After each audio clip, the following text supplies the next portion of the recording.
nous même pas à s'y mêler, mais on a commis l'erreur de venir empiéter sur... Parce que dans les quartiers, tout le monde se connaît. Dans les villes, partout.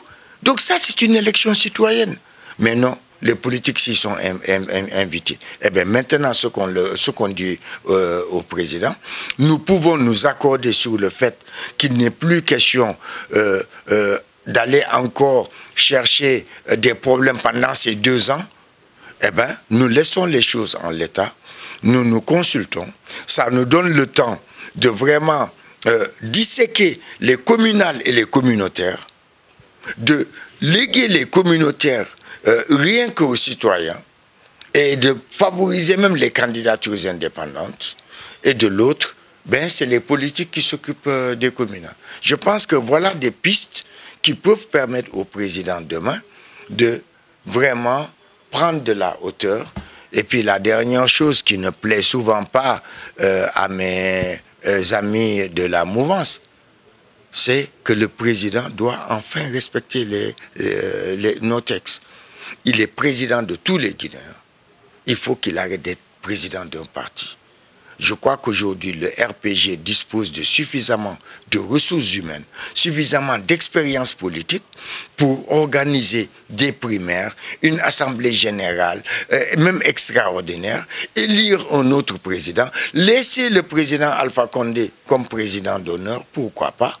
Parce qu'il faut vraiment le féliciter et lui rendre hommage du combat qu'il a mené pour le RPG.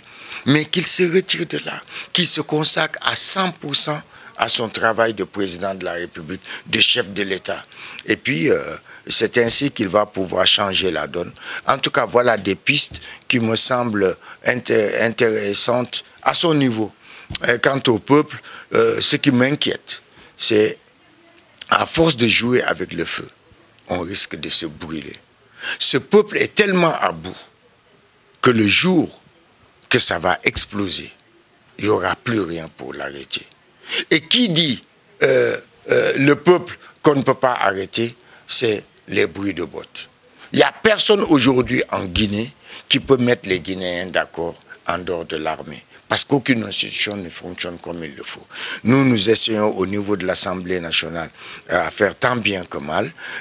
Beaucoup de travail. On est en train de faire beaucoup de bonnes choses. Et j'ose espérer que les autres aussi vont nous emboîter le pas afin que nous puissions avoir des institutions fortes, afin que la séparation des pouvoirs soit une réalité et que chacun fasse son travail. Mais ça passe par vraiment...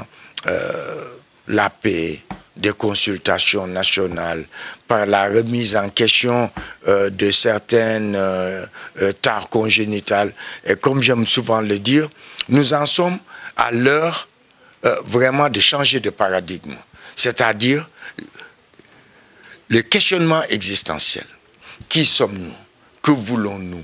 Où en sommes-nous? C'est-à-dire qu'il faut qu'on se projette pour les générations à venir. C'est comme ça qu'un pays évolue. Et je crois que le jour qu'on va apporter des réponses à ces questions, eh bien, ça nous permettra de créer un slogan que la GECI s'approprie, que la GECI essaie de mettre en œuvre, un Guinéen nouveau dans une Guinée nouvelle. Merci.